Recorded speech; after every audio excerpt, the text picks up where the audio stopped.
Now return to Let's Play Coteries of New York. What have we learned now? Elders, a vampire who has experienced at least 2 or more centuries in life. Elders are the most active participants in the Jihad, the secret self-destructive war waged between the ancient undead. Elder vampires tend to manipulate their lesser kin, using them as pawns in a terrible game, the rules of which defy comprehension. I believe Sophie is an elder. Okay. So, before we head on here, we need to rest. What? Who am I looking for?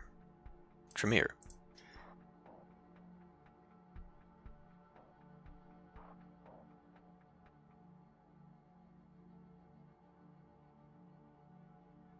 Okay, so this doesn't imply that they have any particular attitude that I may need to watch out for.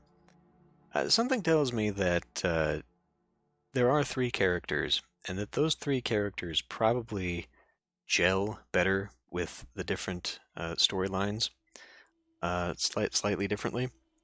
Although I feel like we probably could have got on with the Gangrel if I had been in character a little bit better. But I feel like we're going to fail the Tremere thing, and we're just going to have to stick with the Nosferatu. But we'll give it a shot anyway, just to try and expand the game if we can. Although I feel like maybe this is unnecessary. Realistically, though, like I said, his is the only one that makes even remote sense. You know, we were told, hey, he's checking out some stuff. Why don't you go see if maybe you can help out?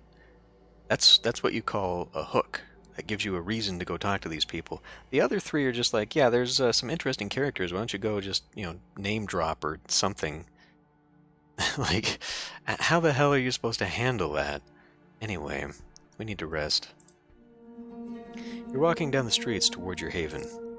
In some other town, the sidewalks would be deserted this time of night. In New York City, there are plenty of passers-by going about their business. It's easy to be paranoid when you're a vampire surrounded by a crowd of humans. The kindred have many enemies, and all those enemies have one trait in common. They're invisible, indistinguishable from normal humanity. Other vampires, hunters, all look like people.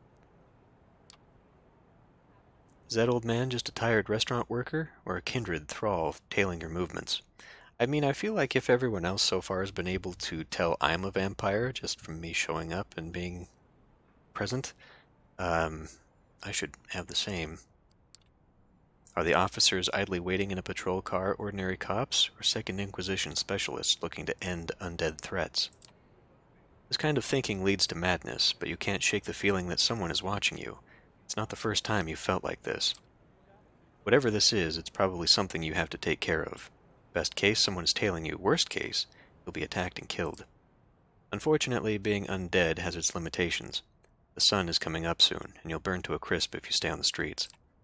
You reach your haven and settle in for the day, disconcerted by the idea that someone might know where you sleep. Yeah, that's probably not a good idea there, Chief.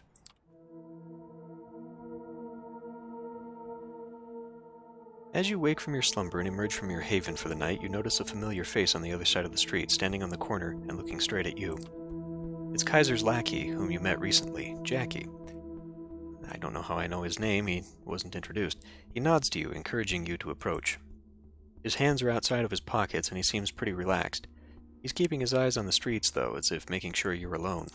He smiles awkwardly when you approach. Evening.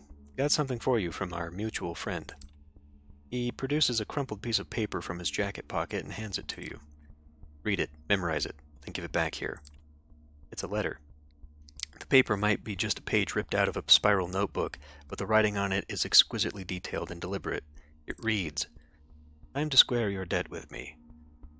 Go to the wine shop at 232 Mulberry Street and ask for the 1821 Special Reserve Donatello Negro Amaro." I'd better write this down, otherwise I'm not going to remember this. Although I would assume that we are going to be given a mere 3 choices, Unlike the character who would be experiencing all this in one night, I'm playing this game over several days, and that means that I will forget things in between sessions. So, anyhow, when they tell you they don't have it, say you're a Fidel servitor de la familia G. Those exact fucking words. And make sure you get the G right.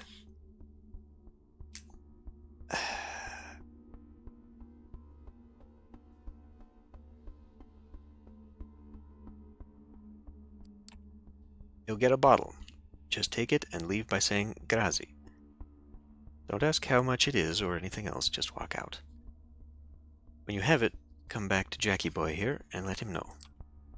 You done? Memorize that shit and hand it over. What's with all this cloak and dagger nonsense? Letters, passwords? That's how the boss likes it, and who am I to argue? I just do what he says. You about done with that letter? You note the phrases and an address mentioned in the letter, then hand it back to Jackie. He immediately reaches for a lighter and burns the letter, putting out the ashes with his boot. So yeah, when you do what the boss asks, come here so I can tell you where to go next. Come back to my own house. Got it. I'll be in that alley over there, so find me when you have the item, whatever it is. I don't know when the boss made it extra clear that I shouldn't care, so I don't. See ya. He shuffles away and leaves you to pursue the lead from the letter. Time to pay a visit to Nolita. You arrive at the address mentioned in the note. Not counting local restaurant patrons, the street is mostly empty at this time of night, but curiously the wine shop is still open. Inside, a small, middle-aged woman with curly hair stands behind the counter in front of a wall filled with wine bottles. There's a door at the back of the room with a small table and chair occupied by a man in a black faux leather jacket with slick, combed-back hair. He's reading a newspaper, pauses as a little bell rings when you open the door. He takes a sip from a small steaming cup and gets back to his broadsheet. Good evening. How can I help you?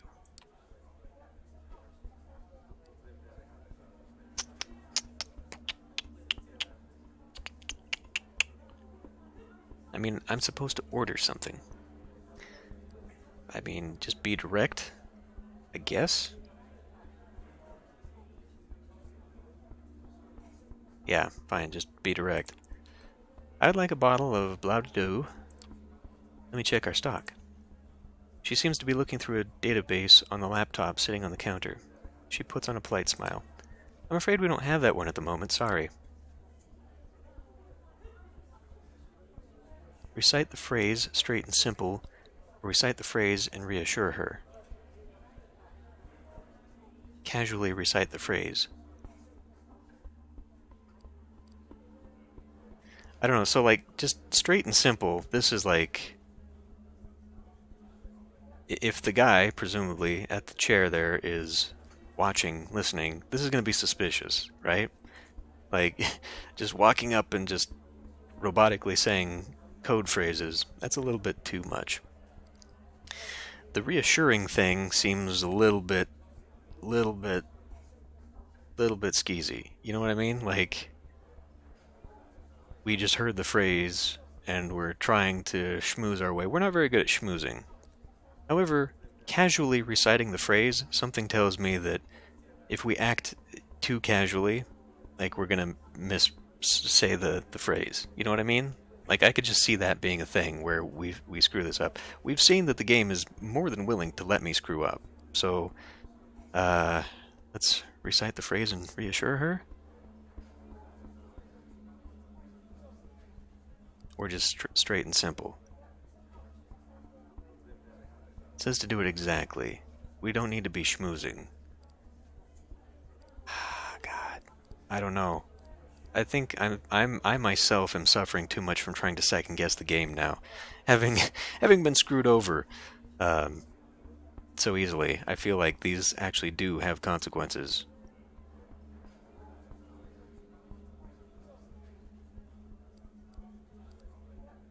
And we're not very good with women. We try to be. Nah, fuck it. Straight and simple it is.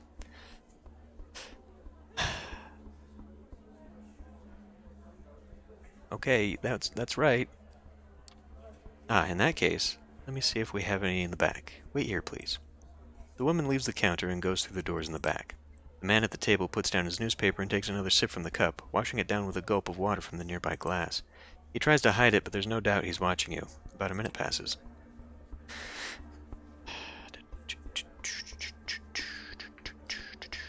Remain silent and wait. You remind yourself of what Kaiser wrote in the letter and keep quiet, patiently waiting for the woman to return from the back of the store. The man finishes his drink and starts doodling on the newspaper, his eyes darting to you every so often. The doors to the back of the store open, and the proprietor emerges with a small, unlabeled squat bottle of crimson liquid. She gives you an unapologetic smile. "Scusi, sorry for taking so long. Turns out we did have it." She offers you the bottle, and you reach out to grab it, but she retracts it. "You do know what this is, don't you?"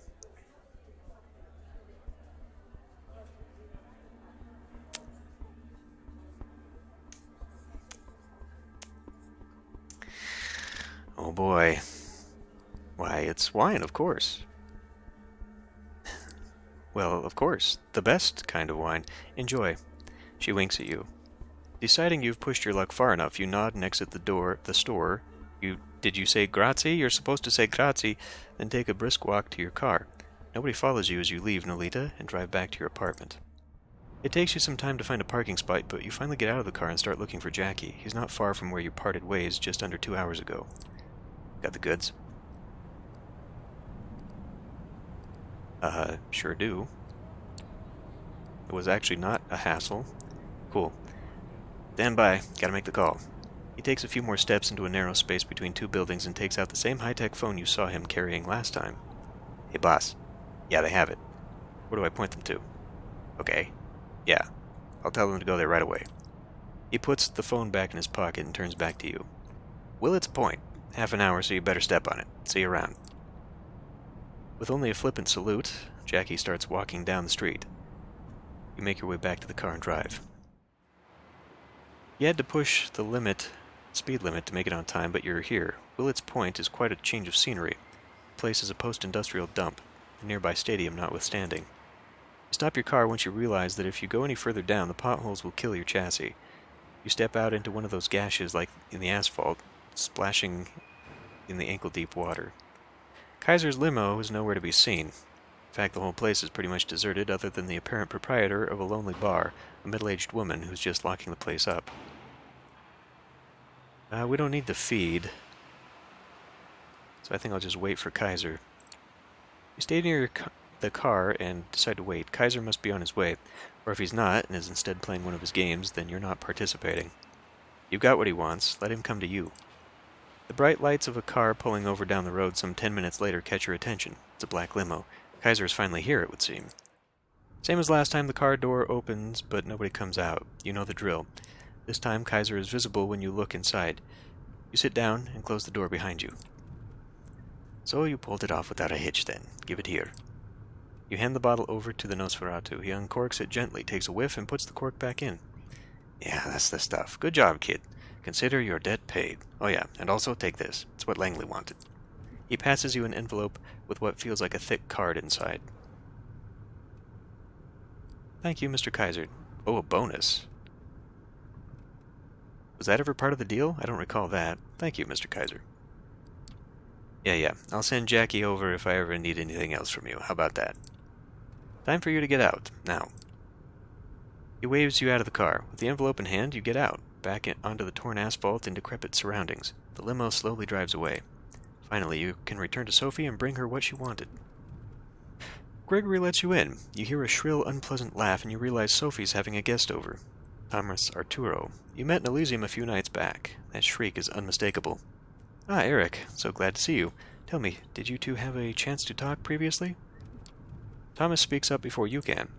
Why, yes, of course. And such a good first impression you made, too. Miss Langley clearly did the right thing by taking you under her wing. I'm sure she thinks so, too. Don't you, Sophie? Why, of course. Of course you do, of course. Well, I believe I must be going. I will be sure to let Prince Panard know your thoughts, Miss Langley, word for word, or as close as I can remember them. I appreciate it, Thomas. You two enjoy your night now. Good night, Sophie, Eric, Greggy boy. He gives you a sly smile. Sophie's driver opens the door for Arturo, and the guest steps out with a single wave of the hand towards his host and you. The doors close. He's quite the character, isn't he? Yes, quite. But he has his uses.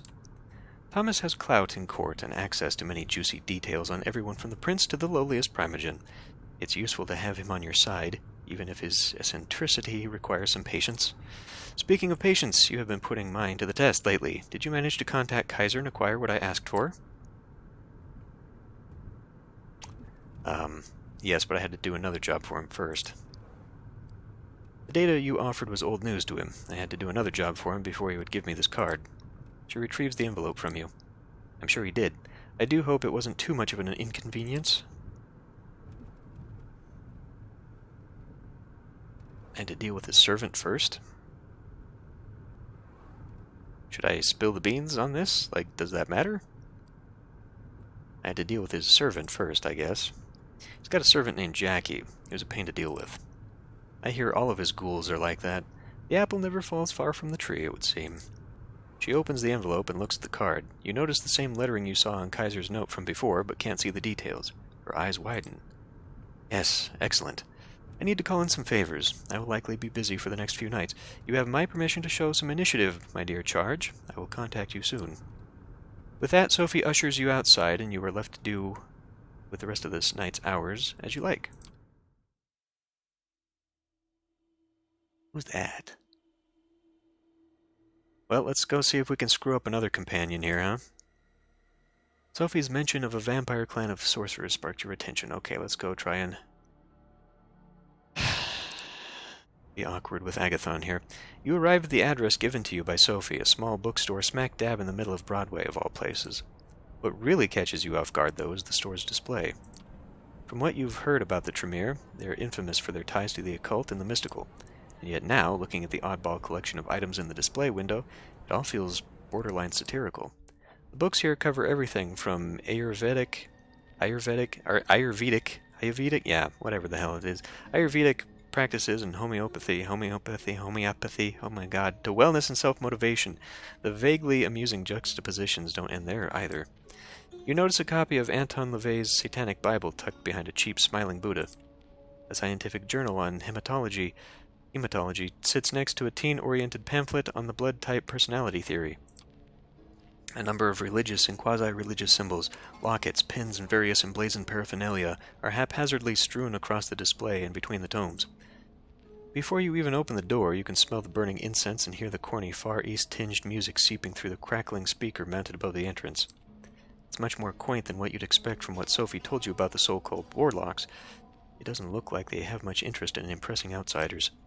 Then again, if there's anything you've learned these past few nights, it's that appearances can be deceiving. At this time of night, the shop appears to be closed. Regardless, you ring the bell. You hear someone shuffling around inside. A brief moment later, the latch slides, and the door is pushed open just a few inches. A tired-looking blonde in loose clothes appears in the crack. She seems confused, like you just woke her up. She lets out a yawn, scratching at her tattooed neck. Oh no, not this one. Finally, she squints in your general direction. Her pierced lip curves into an awkward smile. Is Agathon in? I'm looking for a guy named Agathon. Is he around? The girl gives you a suspicious look over, but opens the door. Boy, the vampires are way too trusting. She takes a few steps back, and you hear footsteps coming from behind a floral curtain that covers the back door. A bespectacled, smart-looking woman emerges and looks straight at you. Oh. Come in and follow me. Just don't touch anything, please. You follow her through the store. Inside, as expected, the stuffy air smells of sandalwood, frankincense, and a dozen other aromas. The woman leads you behind the curtain and through the back door into a rickety staircase. A flight of steps takes you up to the second story. You instantly notice the change in decor as the tacky New Age bookstore gives way to something resembling a cross between a library and a workshop. The smell here is strong too, but much more layered. You're not sure what to make of it at first, but with each whiff it becomes apparent. Blood. The aroma, though subtle at first, soon becomes overpowering. It takes you a moment to adapt and focus. I don't think you know who you're speaking with, so an introduction is in order. Well, I did, but my name is Aisling Sturbridge, and I am the High Regent of the Chantry of the Five Boroughs. You are Eric, correct? I have to say, you're lucky the ward outside the building is only there for notifications tonight. Otherwise, it would have been quite unpleasant. To answer your question, Agathon is here, but he's hard at work and I wouldn't want to disturb him. Am I to understand this is a social visit?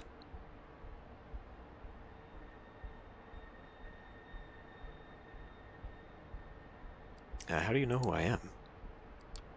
Well, for one thing, knowing who's who in this city is one of my duties as High Regent, but more importantly, you've been on the mind of many kindred since Langley took you in. It's quite a precedent, as I'm sure you know, a first under Prince Penard, and for Sophie to be the one to do it. Curiouser and curiouser. Still, I'm sure you haven't come here to look for dirt on your sire. That would be unwise. Sophie mentioned Agathon to me. She said he's quite knowledgeable. Did she now? Aisling looks you up and down. Her countenance seems unchanged, but you can tell she's judging what you said. That's new. Suddenly a man enters from a side room. He doesn't even look at you, lost in his own thoughts. I have it, Aisling. I think I know how to find it. He catches himself as he notices you. His face turns sour. A visitor? Yes, we were just discussing you, in fact. Is that so? Let me introduce myself. My name is Eric. I've been told you might be interested in teaming up. Teaming up? He seems very confused by the notion. What for?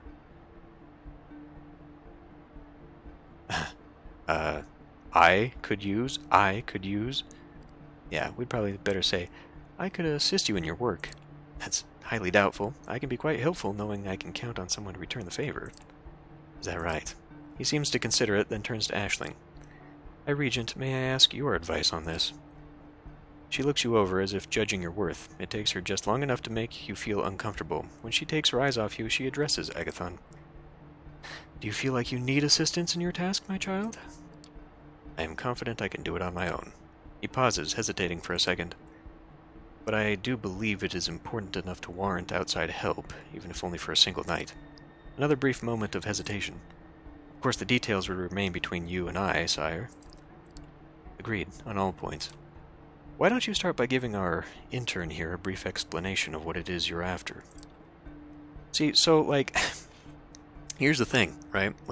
I do feel I was set up to fail, because here's two characters where it's like, I can be useful, let's be friends. The other two is just like, hey, I was told to meet you.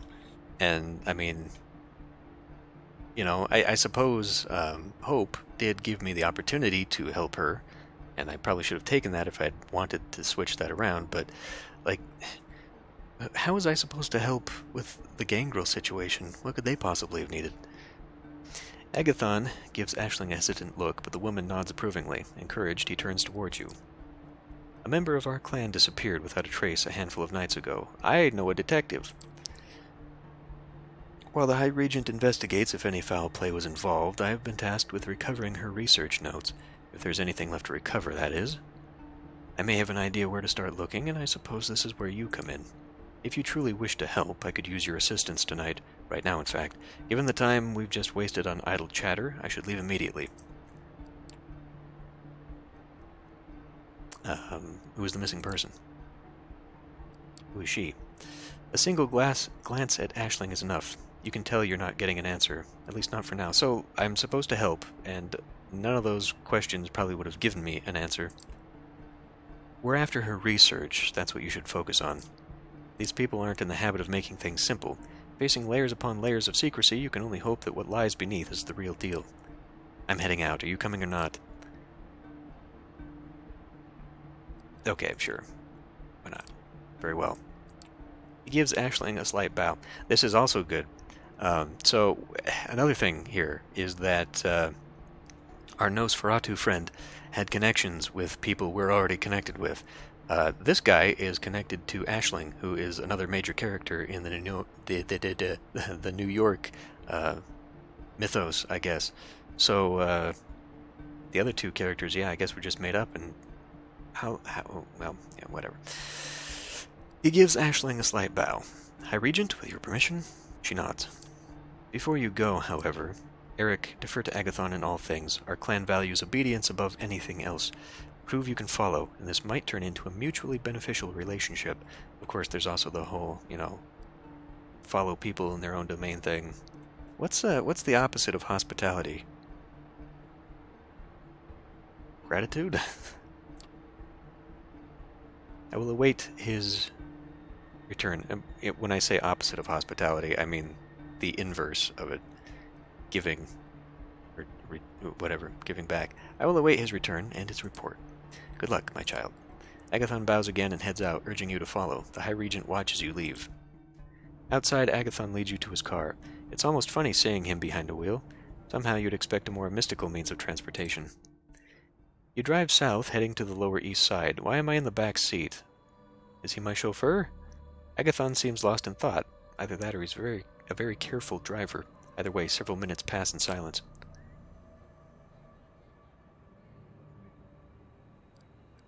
I mean, it doesn't really matter to ask where we're going, but I figure that Mr. Hothead here probably wouldn't remain silent. So, where are we going? Williamsburg. There's a place there that our missing colleague frequented. He seems to be thinking of the right words before he decides to address you again. Let me ask you something. Why me? There's likely a couple hundred of us kindred in New York. Well, you see, my batting average for social interactions is not that great. Yet you seek me out specifically. Why? You're one of 4 choices. Dunno, just give it a shot. Sophie spoke highly of you. For one, Sophie spoke highly of you. She gave me a short list of people to meet, and you were on it. I see. Once more, he grows silent. You're unsure whether to continue prying as your driver seems to disappear into his thoughts. You drive into Williamsburg and stop by a fancy-looking building. We're here. There's a restaurant on the top floor. You wanted to help, so here's your chance. I need you to get us inside the VIP lobby. I happen to have a skill for that. Once we're in, I need about half an hour of focus and some space. It'll be up to you to keep the attention away from me, or in the room. Can you do it? He doesn't wait for an answer and points to the front door. Go ahead, I'm right behind you. The 2 of you take the elevator up to the restaurant. The door opens and you see there are only a few guests left sitting at their tables. An important-looking staff member approaches you. Good evening. I'm very sorry, but the restaurant is closing for the night. I can make a reservation for next week if you wish.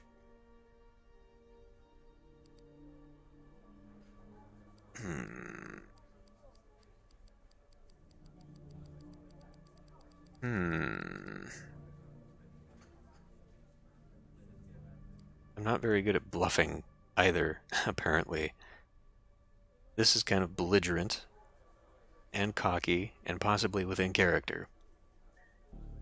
He's probably not going to take any of my guff, though, and tell us to get the fuck out. So that may give me an opportunity to use my powers on him.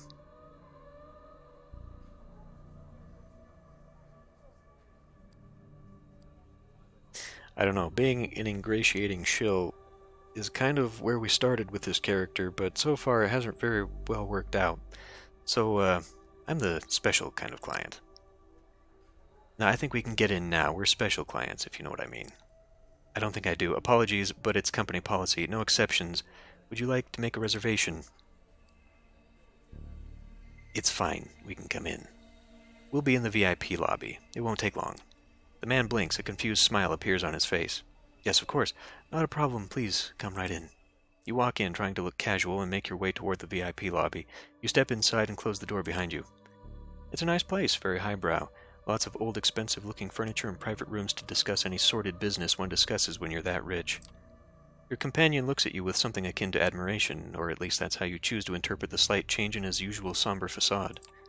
Not bad at all. He inspects the room. It's unusually cold, and Agathon soon discovers why. Looking behind the curtain, a window hangs open. The handle and lock look like they've been dissolved, as if with acid. God damn it, Juno. Looks like she's gone. Whoever Juno is, it looks like she's no longer here. A flash of fury sparks in his eyes. Yeah, no kidding? He takes a frantic look around the room. This changes things. Keep an eye on the door. I'll need some time. Half an hour at the very least. Nobody disturbs me, understand? He hastily pushes a couch and some potted plants out of the way, moves a bar stool and takes out a curved knife. Cutting into his own arm, he lets some of his blood drip onto the wooden floor. Pretty fucked up the way his flesh oozes the deep red, thick vitae. Yeah, as opposed to the cam show we saw the other night. In life you'd have found it stomach churning, but right now you feel weirdly turned on by the sight. This is not Hope's room. What follows is more disturbing yet.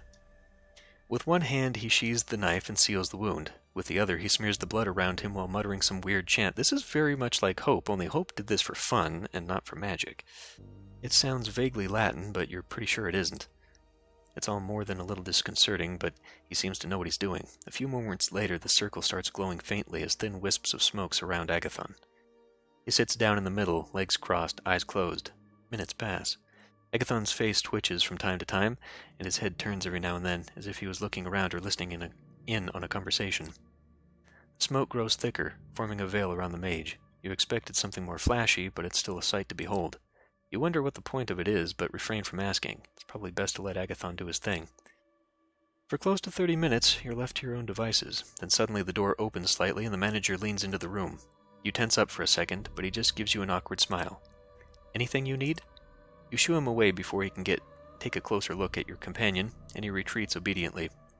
2 minutes later, Agathon casually gets up off the floor and walks over to the sofa. He pushes his hand in between the cracks in the upholstery and fishes something out. He then turns to you and nods. We're done here. Let's go. You make your way back to the elevator, passing the manager on your way. He gives you a slight, somewhat confused smile, but neither him nor any of his staff get in your way. Despite that, the elevator ride down feels tense, and the two of you only relax once inside Agathon's car. He starts the engine and takes a right at the Continental Army Plaza, back onto the bridge. You're just about to say something, but he beats you to it. That went better than I expected. Me too, all things considered. It might have been a trick of the light, but you're pretty sure you just saw a smile. I'm used to working alone, but what I'm dealing with right now, it might require some more assistance, and you seem capable enough.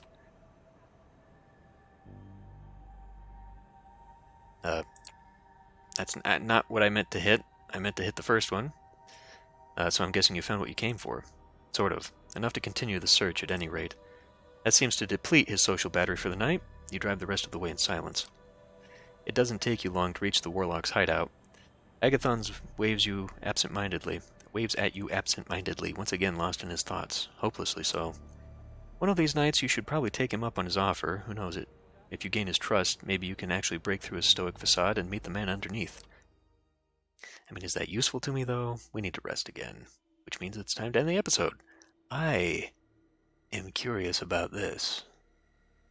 But maybe we should go talk to our friend before continuing the main storyline. Anyway, time to end this one here. I'll see you next time.